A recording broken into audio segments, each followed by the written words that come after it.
Hello everyone, कैसे हैं आप सब और क्या हाल समाचार हैं आपके। फाइनली जिस वीडियो का आप सबको बेसब्री से इंतजार था आज मैं शूट कर रहा हूं। जी हां, Deepavali picks. Sir, Deepavali investment की ट्रेड कहां है जहां हम दीपावली में इन्वेस्ट कर सकें। तो बिल्कुल आपकी सेवा में हाजिर है दीपावली इन्वेस्टमेंट पिक्स। यहां पर मेरी कोशिश सिर्फ आपको स्टॉक का नाम देना नहीं है, मेरी यहां पर कोशिश है कैसे एक पोर्टफोलियो को क्रिएट किया जाता है, कैसे हर एक सेक्टर से स्टॉक को पकड़ा जाता है, ये सब को इंक्लूड करने की है, जिससे आप भी खुद भी अपने पोर्टफोलियो को चेक कर पाओगे, अच्छे स्टॉक को डाल पाओगे और उसका पूरा फायदा ले पाओगे। तो चलिए शुरू करते हैं। मैं मुकुल अग्रवाल आपका आप ही के YouTube चैनल में स्वागत करता हूं। जो भी नए लोगों चैनल को सब्सक्राइब करें, बेल आइकॉन हिट करें और रात के 8:30 बजे का शो कभी मिस ना करें, जहां देते हैं कुछ ट्रेड हमारी फैमिली कमा सके। स्टॉक मार्केट की किसी भी ब्रेकिंग न्यूज के लिए ट्विटर और टेलीग्राम से जुड़ जाइए। लाखों लोग जुड़कर फायदा ले रहे हैं, आपको भी बिल्कुल फायदा होगा।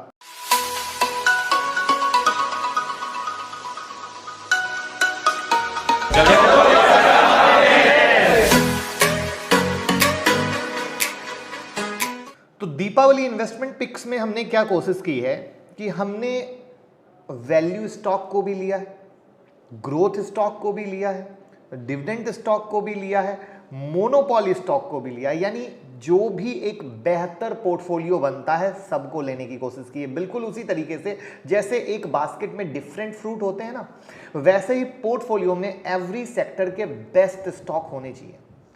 अब यहां पर एक प्यारी सी चीज ये आती है कि इन्वेस्ट तभी करें जब आपके दिमाग में एक चीज ये क्लियर हो कि अगर आपके लेने के बाद वो स्टॉक में गिरावट 25%, 30%, 35% आती है तो भी आप डरेंगे नहीं, क्योंकि आप एक रियल इन्वेस्टर हैं। क्योंकि काफी लोग झूठे मूठे वाले इन्वेस्टर बन के पोजीशन तो क्रिएट कर लेते हैं, लेकिन उसको रोज देखते हैं, आज ऊपर आज नीचे। तो आप इन्वेस्टर नहीं हो अगर आप लेने के बाद अपने पोर्टफोलियो को रोज देख रहे हो, या 15 दिन में भी देख रहे हो, या 1 महीने में भी देख रहे हो, तो आप इन्वेस्टर नहीं हो, नहीं हो, नहीं हो। देखने का सेंस होता है कंपनी कैसे परफॉर्म कर रही है, कंपनी के ऑर्डर कैसे आ रहे हैं, क्या कंपनी जो कमिट कर रही है क्या वो सही है या नहीं, वो देखना सही है। लेकिन स्टॉक के प्राइसेस को देखना गलत है। जैसे अभी दीपावली बम्पर सेल लगा हुआ है मार्केट में, mid cap small cap share की काफी अच्छी खासी पिटाई हुई है। वहां पर बहुत सारे शेयर सस्ते में भी मिल रहे हैं, लेकिन क्या इसका मतलब उनके फंडामेंटल खराब है? नहीं। एक मार्केट ने अच्छा रिटर्न दिया, एक अच्छी रैली हुई, तो कोई भी चीज लगातार ऊपर जाकर आसमान में तो चली नहीं जाती है। मार्केट का एक ही रूल है और वो जमाने से है, ऊपर फिर नीचे, फिर ऊपर, फिर नीचे और फिर ऊपर। यानी ऊपर नीचे करते हुए वो ऊपर जाता है। सेम कहानी अभी मार्केट में। तो यानी जो मार्केट में गिरावट हो रही है वहां पर हमें फोकस रखना चाहिए क्वालिटी शेयर पे।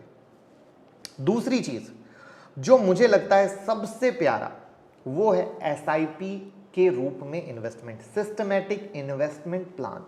जैसे आप लोग म्यूचुअल फंड में जब इन्वेस्ट करते हो तो क्या करते हो, हर मंथ की एक फिक्स्ड डेट को आपकी जितनी भी कैपेसिटी होती है, चाहे 2000 हो, चाहे 5000 हो, या 10,000 हो, या 10 लाख हो, या 5 लाख हो, या 1 लाख हो, हर मंथ को उतना आप इन्वेस्ट करते हैं एक फिक्स डेट को।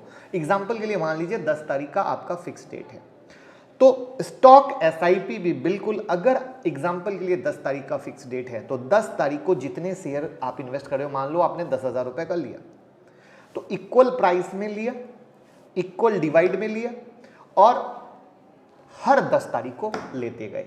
इससे स्टॉक चाहे नीचे आ रहा है, ऊपर जा रहा है, कोई फर्क नहीं पड़ता है, मार्केट रुका हुआ है तो भी फर्क नहीं पड़ता, आपका एक्यूमुलेशन चालू है, क्योंकि आपकी अगेन सोच 5 साल 10 साल की है। ये चीज क्लियर रखिए। यहां पर एक और प्यारी सी चीज जो ध्यान देने की होती है वो ये है, अगर हम फंडामेंटली अच्छे स्ट्रांग में अच्छी कंपनी में पैसा लगाते हैं तो हमें कभी परेशानी नहीं होती। हमें परेशानी तब होती है जब सस्ते के चक्कर में हम ऐसी ऐसी कंपनियां पकड़ लेते हैं जो सिर्फ और सिर्फ आपको दुख और दर्द दे सकती है। कुछ लोग कहते हैं हमारे पास पैसे नहीं है, हम क्या करें, सस्ता लेना पड़ता है। नहीं, फिर आप इन्वेस्ट ना करें, ये हाथ जोड़ के रिक्वेस्ट है।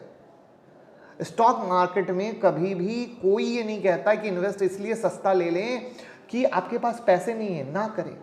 पैसे डूब जाते हैं, मोस्टली लोगों के पैसे सिर्फ इसलिए डूबते हैं क्योंकि यहीं पर वो गलती करते हैं। हम तो आप लोगों का पोर्टफोलियो बनाते हैं, पोर्टफोलियो चेक करते हैं, आप लोगों को पता ही है। हम लोगों के पास लोग अपना जब पोर्टफोलियो देते हैं, लोग पोर्टफोलियो देते नहीं, बोलते सर हम आपको दिखाएंगे नहीं क्योंकि आप डांटेंगे, क्योंकि हमें पता है कि हमारे पोर्टफोलियो में एकदम वाहियात शेयर है। तभी तो हम आपके पास बनवाने को आए हैं कि मार्केट इतनी रैली कर गया लेकिन हमारे स्टॉक ने परफॉर्म नहीं किया, या अगर परफॉर्म भी किया तो वो ऐसा मरा हुआ रिटर्न दे रहा है कि हम कह नहीं सकते। तो इन चीजों को ग्राउंड लेवल पर समझने की जरूरत है, तो इन सब चीजों को इंक्लूड करने की कोशिश की गई, यानी वापस से कोशिश ये स्टॉक के नाम के साथ लर्निंग भी, जिससे आप अपने पोर्टफोलियो को और बेहतर कर सको। तो यानी मेरी एडवाइस रहेगी स्टॉक एसआईपी के मोड में इन्वेस्ट, जिससे मार्केट गिरे भी क्योंकि तो टेंशन ना हो, और आप हर गिरे में एक अच्छे प्राइस में एवरेज करते चले जाओ तो एक अच्छा पोर्टफोलियो क्रिएट हो। वहां पर जो पहली पिक है मेरी वो है रिलायंस, एक कंप्लीट हर सेगमेंट को कैटर करते हुए आगे बढ़ने की कोशिश, जहां पर बेहतरीन रिटर्न भी दे रहा है और आगे आने वाला समय भी बेहतरीन है। दूसरा शेयर है आईआरसीटीसी का, स्टॉक स्प्लिट हो चुका है, अब रिटेल वालों को और भी आसानी है लेने में। तीसरा स्टॉक है सीडीएसएल, चौथा स्टॉक है डी मार्ट, पांचवा स्टॉक है टीसीएस, छठा स्टॉक है पीडीलाइट, सातवां स्टॉक है टाटा मोटर्स, आठवां स्टॉक है एचडीएफसी बैंक, नौवां स्टॉक है जुबिलिएंट फूडवर्क्स, 10वां स्टॉक है सोना बीएलडब्ल्यू, 11वां स्टॉक है आईईएक्स, 12वें नंबर पर आता है टाटा पावर, 13वें नंबर पर आता है दीपक नाइट्राइट, 14वें नंबर पर आता है लक्ष्मी ऑर्गेनिक, 15वें नंबर पर आता है बजाज फाइनेंस, 16वें नंबर पर आता है आईटीसी और 17वें नंबर पर आता है लॉरस लैब। आप सिर्फ ठंडे दिमाग से ये समझिए किस तरीके से हर एक सेगमेंट को पकड़ने की कोशिश की है, हर एक सेगमेंट से, हर एक सेक्टर से उन बेहतरीन नगीनों को चुनने की कोशिश की है जो अपने आप में बेस्ट हैं। और अगर इस गिरावट में उसमें अगर 25-30% की गिरावट आ गई तो वो पार्टी है। पार्टी क्यों है? क्योंकि आपको सस्ते में लेने का मौका मिलेगा ऐसे शेयर। तो ये वो चीज़ें हैं जिसके आधार पे मैंने हर एक सेक्टर को पकड़ने की कोशिश की है। आप भी अपने पोर्टफोलियो को कुछ इसी तरीके से सजाने की कोशिश करें, क्योंकि देखिए आप बिगनर हैं, आप हर समय मार्केट नहीं देख सकते, आप हर एक स्टॉक को नहीं समझ सकते, न फंडामेंटल को समझ सकते हैं। और जब आप न हर चीज़ को समझ सकते हैं, न ट्रैक कर सकते हैं, वहाँ पर सबसे अच्छे वो स्टॉक लगाने चाहिए जिनकी डिमांड दिन दुगुनी रात चौगुनी बढ़ रही हो। बड़ी सिंपल सी तरीका है मेरा, और उसी सिंपल से तरीके पे मैंने आपको ये स्टॉक दिया है। आपके अनुसार और कौन सा स्टॉक दीपावली का इन्वेस्टमेंट पिक हो सकता है, कमेंट बॉक्स में बताएं। और कैसे लगे मेरे स्टॉक सिलेक्शन ज़रूर बताइएगा, और वीडियो को खूब लाइक कमेंट शेयर कर दीजिएगा, जिससे दूसरे लोग भी फ़ायदा लेते रहें और प्यार देते रहें। Thank you so much.